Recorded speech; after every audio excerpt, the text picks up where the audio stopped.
Rockstar just killed off Social Club with zero warning, and analysts are projecting $7.6 billion in sales in the first 60 days, and now there's serious talk that GTA 6 might actually launch at 60 frames per second on console. We've got a ton of ground to cover this week. I'm Sav, this ain't your average YouTube clickbait. Welcome to the Vice City Brief. Now, if you're watching and not subbed yet, you probably should be. Ask anybody in the comments. I'm not here to waste your time. We don't just chase headlines. We drop new videos every Friday digging into GTA 6 topics that nobody else is really covering. Or at the very least, we try to make them interesting to watch. We've got a lot to cover today, so let's get at it. First up, there's a leak going around claiming GTA 6 will launch with a 60 FPS performance mode on console, not PC, PS5 Pro, day one. Let's pump the brakes for a second, because we've been here before. Leakers say 60 FPS is, quote, confirmed, but they're not actually showing benchmarks, builds, or hard devlogs.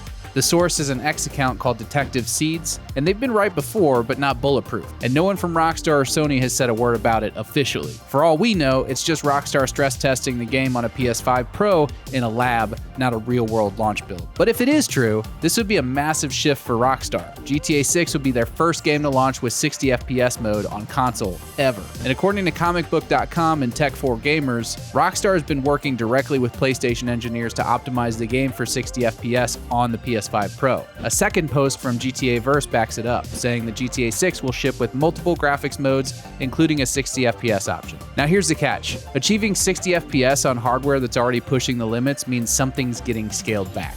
Expect some trade-offs, maybe no ray tracing, reduced world density, smaller pedestrian groups, or downgraded shadows. Rockstar is known for going all in on detail, so they'd have to make some serious cuts somewhere to hit that frame rate. At least, that's my guess. And here's the key takeaway. If you want the 60 FPS experience at launch, there's only really one option, the PS5 Pro. And wouldn't you know it, there's already buzz in the marketing world about GTA 6 being used to push PS5 Pro bundles, and Sony has a history of locking in marketing wins when it matters. Look at what they did with GTA 5, Call of Duty, and Final Fantasy. Sony doesn't step in like this unless there's something to gain from it, and this could be their next-gen reset button, the moment that they convince millions of players to upgrade. Timing-wise, it all lines up, and rumors point to a PS5 Pro drop just months before GTA 6 launches. Bundle the two, and Sony gets to say, if you want the best version of the biggest game in the world, you need a PS5 Pro. Now let me know what matters to you guys, a smooth performance or full visuals? Or are you just waiting for the PC version like I am? So while everybody's busy arguing about frame rates, there's actually another number floating around this week. $7.6 billion.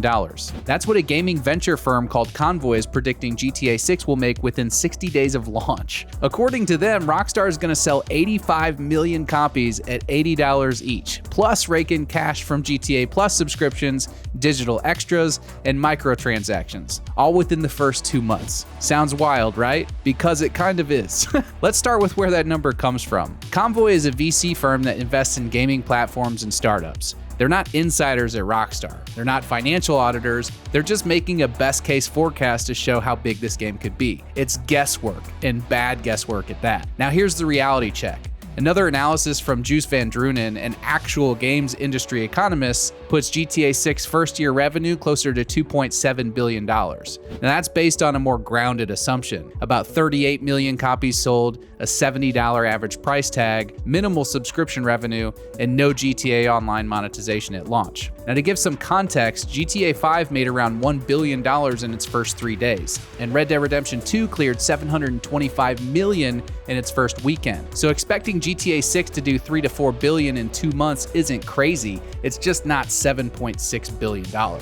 So why the gap? Convoy is pricing in everything. Subs, microtransactions, whales, even inflation. Tweaktown is just counting game sales and staying realistic. And here's what really matters. Take-Two stock didn't budge when the $7.6 billion projection went public. No rally, no hype wave, and it's because the market isn't buying it. Because people who track real money know that the launch won't be that clean. Not to mention, GTA Online won't even be live at launch. That means no GTA Plus, no microtransactions, no shark cards. And the PC release is still a full 6 months to a year out post-launch anyway. So this idea that Rockstar is about to break every record in 2 months might be a bit exaggerated. But here's the thing, $3 to $4 billion in the first 60 days, that's still a knockout. That's a massive success. It's just not the fantasy scenario that Convoy's pitching. So when you see headlines throwing around $7 billion like it's guaranteed, just take a breath and check the math, and remember, not every forecast is built the same. Rockstar is also quietly phasing out the social club. Mentions of it are being stripped from their website, support pages, and login systems. Even the legal language is shifting, and everything now points to a generic Rockstar Games account. There's been no announcement, no blog post, no clarification, but if you've been around long enough, you know that this isn't just a rebrand for style points. The social club was launched in 2008, and it's handled multiplayer access, stat tracking, cloud saves, and account linking for well over a decade. Removing it means that Rockstar is overhauling the entire system that ties their ecosystem together. This wouldn't be the first time changes to the social club have caused back-end chaos. It's happened before, login loops,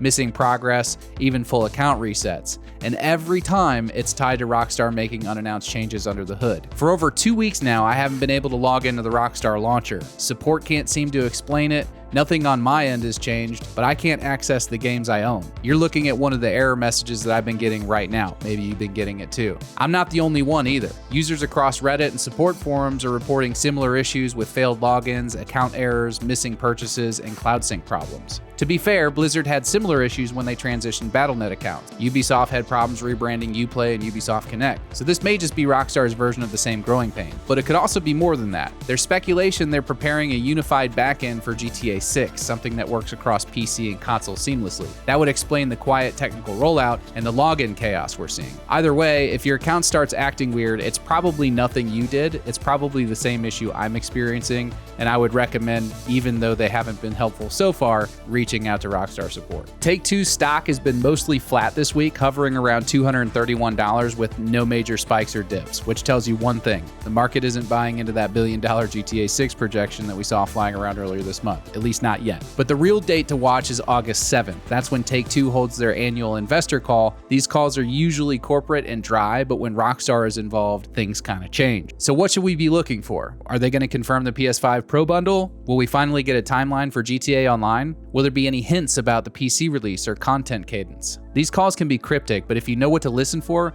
you'll catch the real updates. And in 2022, a similar call hinted at Rockstar's next groundbreaking title in the pipeline, and it turned out to be the trailer window. I'll be covering the call one way or another. If I'm free, I'll go live and break it down in real time. If not, I'll drop a full video recap within 24 hours, so don't miss it. Subscribe. We'll be listening closely to every word Zelnick says. And if you've made it this far, drop a green heart in the comments. You're exactly the kind of person I make these videos for. I appreciate every single one of you. And if you haven't yet, come join the Discord. The link's in the description. We hang out over there. You can catch me in a server if you ever want to chat. And if you missed it, go watch my last video. It exposes Rockstar's hidden strategy behind the 5M takeover and what it could actually mean for the future of GTA Online. Trust me, that one's worth your time. I'm Sav, and I'll see you guys on Friday.